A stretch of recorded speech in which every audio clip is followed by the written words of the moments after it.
어린이들과 함께 나눌 말씀 UCD 교리문답 47문입니다. 우리 UCD 교리문답 47문 함께 읽겠습니다. 제가 문을 읽고 다 같이 답을 읽어보겠습니다. UCD 교리문답 제47문입니다. 성찬은 그리스도의 구속 사역에 무언가를 더하는 것입니까? 그렇지 않습니다.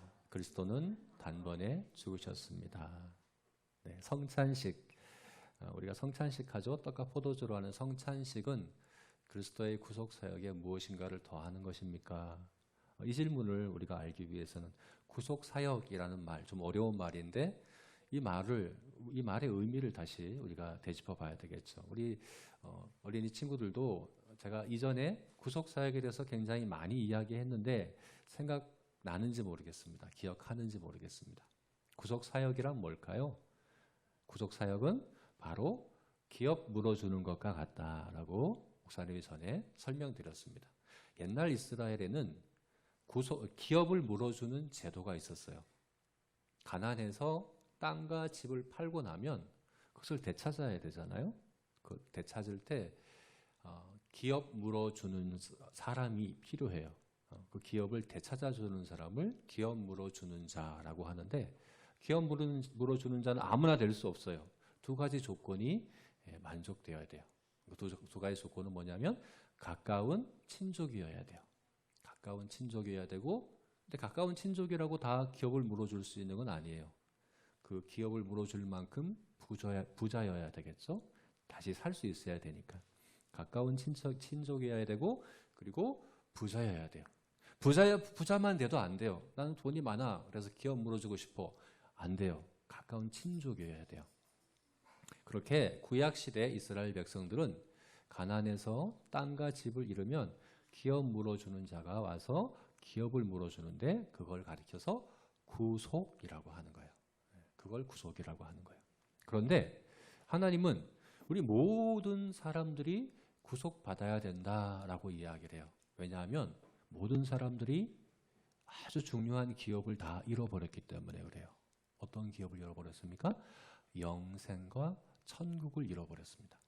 왜요? 죄 때문에. 우리 모든 사람들이 죄 때문에 영생과 천국을 잃어버렸어요. 그럼 누군가 우리의 이 기업을 물어줘야 돼요. 기업 물어주는 일이 필요해요. 우리는 다 구속받아야 되는 거예요.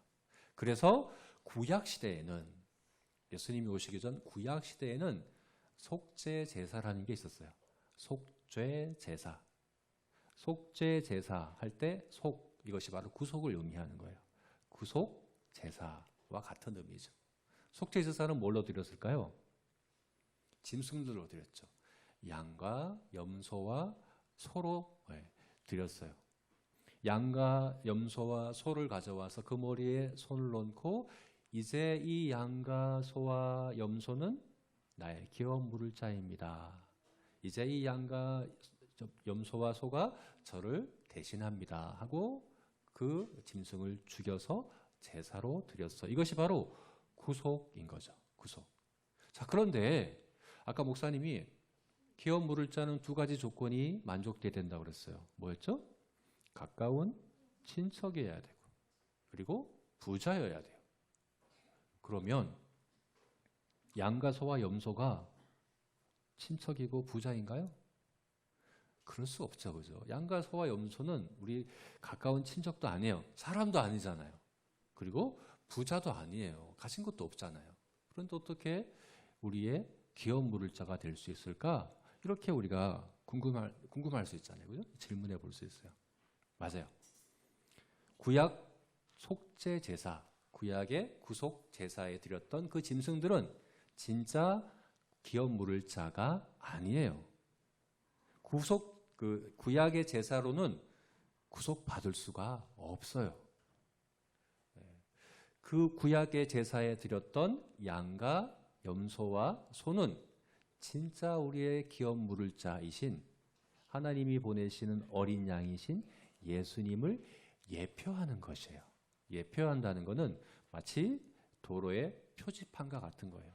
부평 5km, 10km 이렇게 표지판을 통해서 알려주는 것처럼 앞으로 하나님께서 기업 물을 자 예수님, 우리의 구속자 예수님을 보내주셔서 우리를 구속해 주실 거라. 우리가 잃어버린 영생과 천국을 되찾게 해주실 것이라는. 예수님은 우리의 친척이죠. 우리와 똑같은 사람이 되셨죠. 그리고 우리의 모든 잃어버린 것을 다시 되찾아 주실 수 있을 만큼 부자이시죠. 모든 걸 가지신 분이거든요. 그래서 그 예수님을 미리 알려주는 것이 바로 구약의 속죄제사였어요. 그래서 반복해야 됐어요. 죄를 지을 때마다 계속 짐승을 잡아서 죽여서 제사를 드려야 됐어요. 왜냐하면 그 짐승은 진짜 기업 물을 자가 아니기 때문에 계속해서 반복해야 됐어요. 자, 그러면 정말 이제 오늘 이제 얘기하려고 하는 것은 이거예요. 우리가 이렇게 질문해 볼 수 있잖아요. 그럼 왜 성찬식은 반복할까요? 구약 시대에 속죄 제사는 진짜 기업 물을 자, 진짜 구속이 아니기 때문에 계속 반복했잖아요. 근데 예수님이 오셨어요. 그 예수님이 죽으셨어요. 살을 찢으시고 피를 흘리셔서 우리를 구속하셨어요. 성찬식은 우리가 떡을 떼고 포도주를 나누는 것은 예수님의 살과 예수님의 피를 나누는 것이기 때문에 예수님의 구속을 나타내는 것이거든요. 예수님이 우리를 구속하셨어요. 그런데 왜 성찬식은 반복할까요? 구약 구속 제사는 반복하는 거, 그것은 아직 구속자가 오지 않았기 때문에 예표하는 것이기 때문에 반복하는 것이라고 할 수 있는데 성찬식은 왜 반복하는 것일까? 이렇게 우리가 궁금해 볼 수 있거든요. 그게 바로 오늘 47문에서 질문하고 있는 거예요. 우리 47문 다시 한 번만 읽어볼까요? 우리 47문 다시 읽어보겠습니다. 제가 문을 읽고 답을 한번 읽어보겠습니다. 성찬은 그리스도의 구속 사역에 무언가를 더하는 것입니까? 그렇지 않습니다. 그리스도는 단번에 죽으셨습니다. 네. 성찬식을 우리가 반복하는 것은 예수님의 구속 사역에 뭔가를 더하려는 게 아니에요. 예수님 구속 사역이 부족하기 때문에 예수님이 하신 게 부족하기 때문에 뭔가를 우리가 계속해서 더해야 되기 때문에 성찬식을 하는 것이 아니에요. 예수님의 구속은 단 한 번으로 충분했습니다. 단 한 번 예수님께서 십자가에 죽으시고 부활하신 것 때문에 우리 모든 영생과 천국은 이미 우리가 되찾았습니다. 그럼 왜 성찬식을 반복하는 걸까요?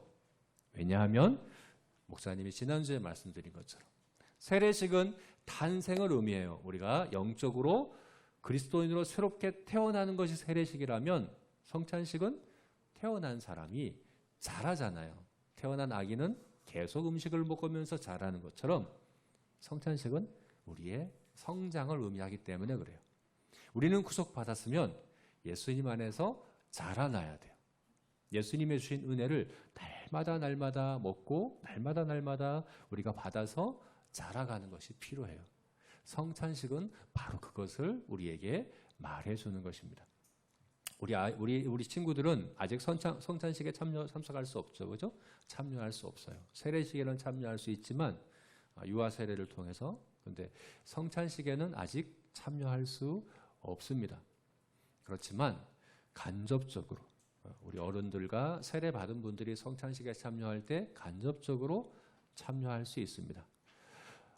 그렇게 참여할 때 기억해야 될 것은 뭡니까? 예수님이 우리를 단번에 자신을 십자가에 주심으로 우리를 구속하셨다는 사실을 기억하고 그것에 감사하는 마음으로 성찬식에 우리가 그렇게 참여할 수 있는 우리 모두가 되었으면 좋겠습니다. 아멘. 네.